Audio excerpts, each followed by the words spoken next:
안녕하세요. 말씀과 함께 기도 오늘 122일차입니다. 창세기 39장부터 41장까지 우리 성경 통독을 위한 말씀 기도 시작하도록 하겠습니다. 39장 여러분 말씀을 좀 읽어보셨나요? 39장 전체의 주제는 한마디로 얘기하면 형통의 사람 요셉이 되겠습니다. 2절과 3절에 보면 여호와께서 요셉과 함께 하심으로 그가 형통한 자가 되어 그의 주인 애굽 사람의 집에 있으니 그의 주인이 여호와께서 그와 함께 하심을 보며 또 여호와께서 그의 범사에 형통하게 하심을 보았더라. 누가 형통한 자가 됩니까? 형통이란 말이 히브리어로 짤라흐 이렇게 부르는데요. 말 그대로 번영하다, 번성하다 뜻이 있습니다. 그러나 신학적으로 형통이라는 것은 하나님께서 되게 하실 것은 되게 하시고 막으실 것은 막으시는 것, 이것을 형통이라고 합니다. 주체가 누굽니까? 하나님이십니다. 그러니까 요셉은요 분명한 이 고백을 가지고 있는 것입니다. 그래서 우리는 형통에다가 방점을 찍는데 우리가 방점을 찍어야 되는 것은 요셉이 하나님과 함께했다. 또 여호와께서 요셉과 함께하셨다. 이 함께라는 것에 사실은 방점을 찍어야 되는 거죠. 그리고 얼마나 요셉과 하나님의 동행이 확실했는지 말씀에서 알 수 있는 것처럼 그의 주인도 이것을 봤다 그랬습니다. 그죠? 그의 주인이 여호와께서 그의 함께 하심을 보며 그랬잖아요. 그러니까 제3자도 볼 수 있을 정도의 강력한 함께 하심이었다라는 것입니다. 그 증거되는 말씀이 이제 9절인데요. 9절 말씀에 보면 이제 그 성경에 이제 여러분 읽어보셨겠지만 요셉의 외모가 굉장히 수려했던 것 같아요. 외모 수려하죠. 능력 있죠. 젊죠. 그러니까 이 주인의 아내 보디발의 아내가 날마다 요셉을 유혹했습니다. 그 유혹에 대해서 이제 요셉이 한 이야기인데 9절에 보니까 이 집에는 나보다 큰 이가 없으며 주인이 아무것도 내게 금하지 아니하였어도 금한 것은 당신뿐이니 당신은 그의 아내임이라. 그런즉 내가 어찌 이 큰 악을 행하여 하나님께 죄를 지으리까. 여러분 보십시오. 쭉 이어지는 말씀을 보면 어찌 큰 악을 행하여 내 주인께 죄를 지으리까. 이렇게 기록이 되어야 사실 앞뒤 문맥이 맞거든요. 근데 요셉은요 유혹에 넘어가는 것이 하나님께 죄를 짓는 것임을 고백하고 있습니다. 그러니까 우리도 마찬가지입니다. 어떤 유혹에 어떤 시련에 우리가 그것을 이기고 극복할 수 있는 이유는요 우리의 의지 때문이 아닙니다. 나와 함께 계시는 그 하나님에 대한 신앙이 고백할 때 우리가 그 유혹을 또 그 시련을 넉넉히 이길 수가 있습니다. 그래서 이 39장이 우리에게 주는 묵상의 포인트는 굉장히 중요합니다. 결국은 이 일로 말미암아서 요셉이 이제 누명을 쓰게 되죠. 여러분들이 이제 묵상하고 또 읽어보시면 아시겠지만 그래서 요셉이 옥에 갇히게 됩니다. 20절에 보니까 이에 요셉의 주인이 그를 잡아 옥에 가두니 그 옥은 왕의 죄수를 가두는 곳이었더라. 요셉이 옥에 갇혔으나 요셉 입장에서는 매우 억울한 일이죠. 그렇죠?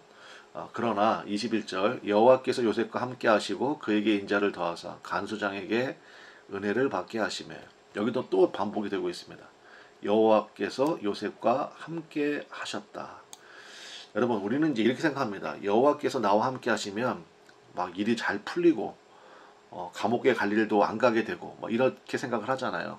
근데 그렇지 않다는 것입니다. 그러니까 하나님과 함께하는 사람은요 하나님의 다스리심, 하나님의 인도하심을 신뢰합니다.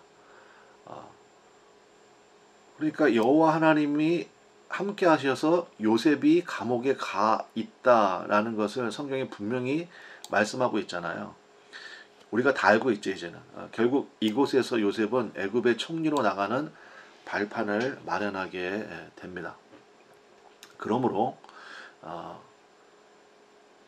내 인생의 주체가 누구이냐 하나님이시라는 것을 분명히 하고 그 하나님만 신뢰하고 나가고 또 그 하나님의 기준과 법도를 준행하여 나갈 때 우리도 요셉에게 역사하셨던 그 하나님의 은혜와 능력을 함께 맛보게 되는 것이죠.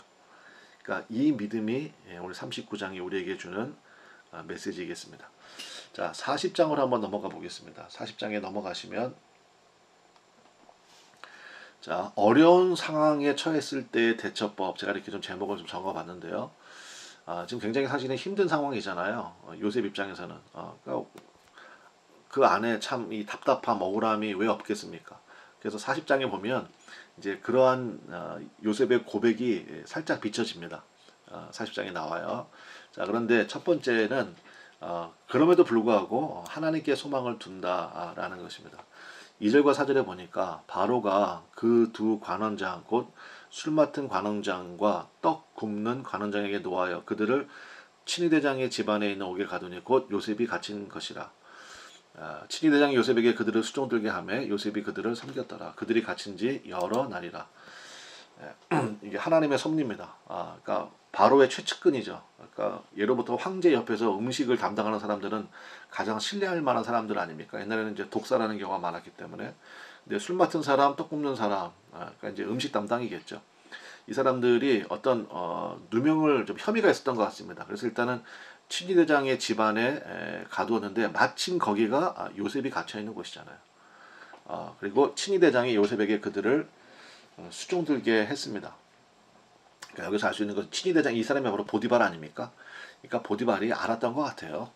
요셉이 그럴 리가 없다. 근데 이제 억울한 누명이지만 근데 어떡합니까? 거기서 친위대장이 거기서 자기 아내를 나무랄 수는 없잖아요. 그러니까 요셉을 즉결 처분해서 사형시키지 않고 이제 감옥에 가둔 건데 어쨌든지 간에 요셉은요 상황에 관계없이 언제나 섬기는 자였다라는 것입니다. 이게요 하나님을 신뢰하는 사람만이 사실은 이 힘이 나옵니다. 여기 요셉이 그들을 섬겼더라라고 나오잖아요. 그러니까 왜요? 하나님께 소망을 두었기 때문입니다. 그러니까 하나님께 소망을 둔 사람들의 특징, 소망의 반대가 뭐예요? 원망 불평이죠.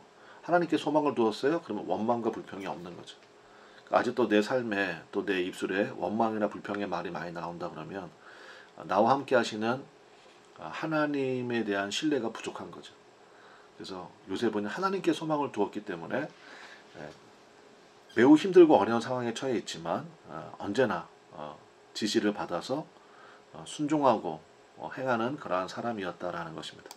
7절에 보니까 이런 말씀이 나옵니다. 요셉이 그 주인의 집에 자기와 함께 갇힌 바로의 신하들에게 묻되 어찌하여 오늘 당신들의 얼굴에 근심의 빛이 있나이까.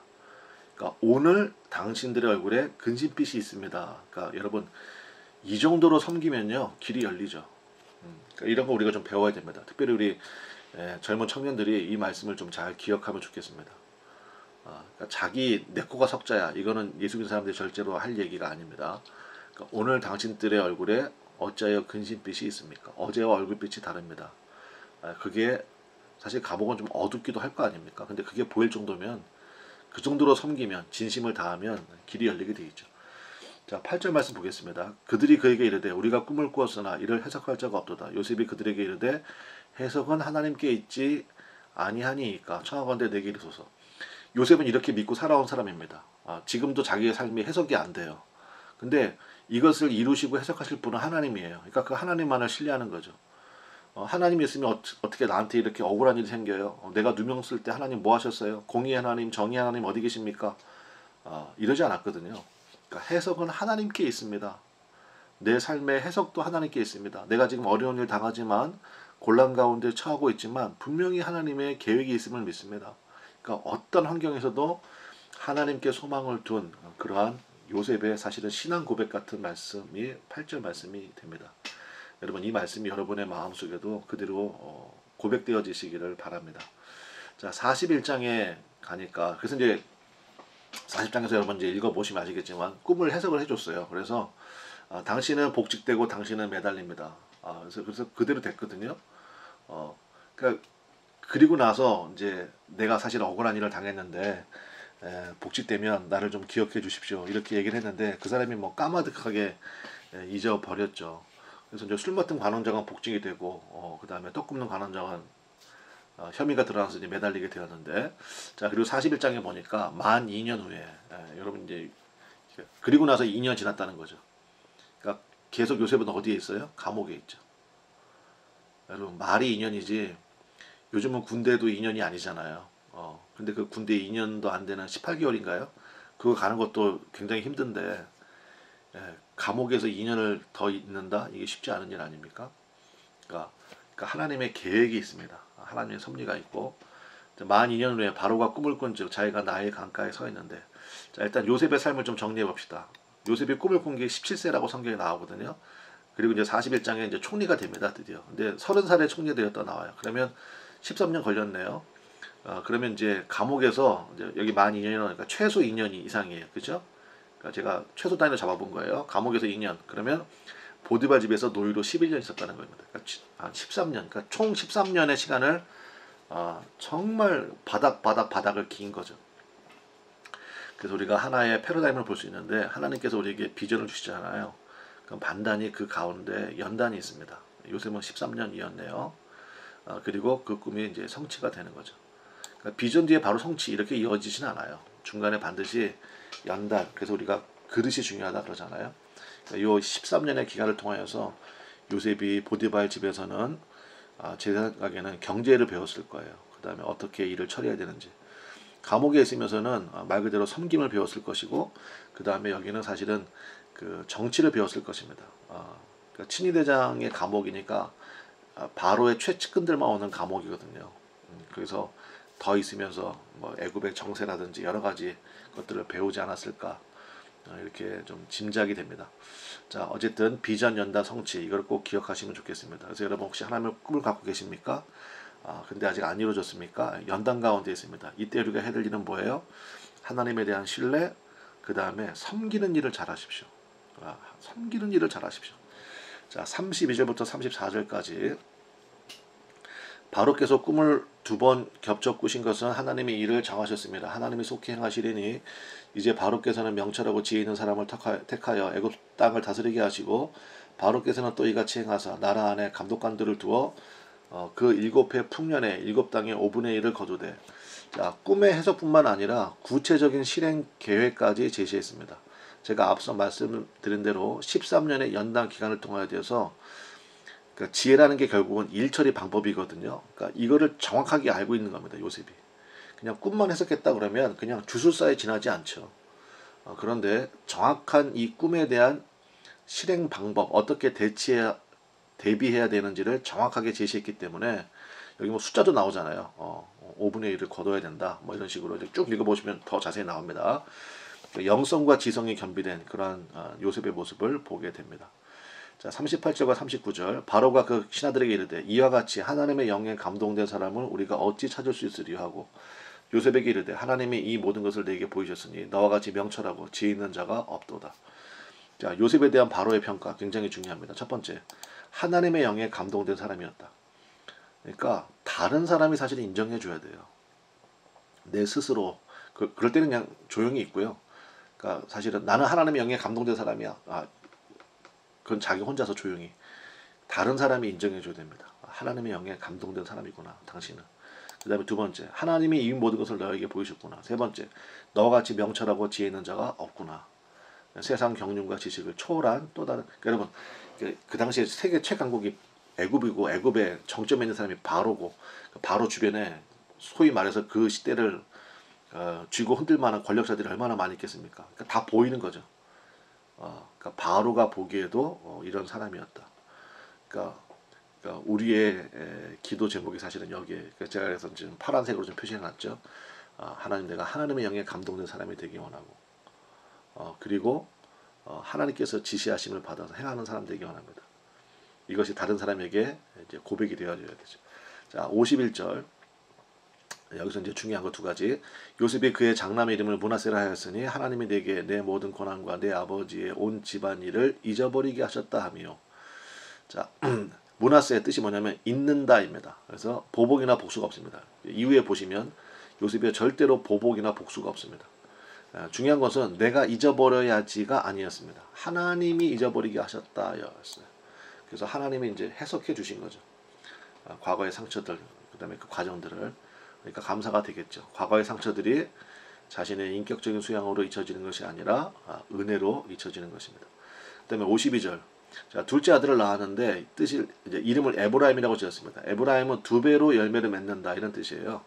그래서 후에 형들을 만났을 때 형들이 나를 판 것이 아니라 하나님이 나를 미리 보내셔서 가뭄의 때를 견디게 하시기 위함이다 하고 인생을 해석하거든요. 그러니까 확실히 믿음의 사람은 보는 관점이 다릅니다.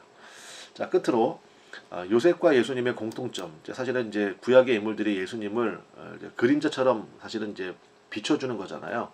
그래서 요셉은 어떠한 모습을 볼 수 있느냐? 일단 측근에 의해서 팔렸다, 배반당했다.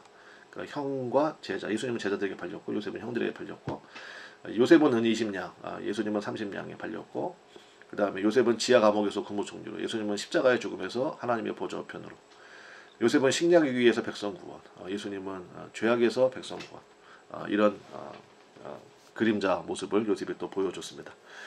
자, 오늘도 39장부터 41장까지 이제 여러분의 시간입니다. 성경 읽으시고 이 가이드를 참조하셔서 또 여러분이 더 깊은 은혜의 자리에 들어가시고 또 붙들고 기도할 수 있는 귀한 시간 되시기를 바랍니다. 내일 뵙도록 하겠습니다. 감사합니다.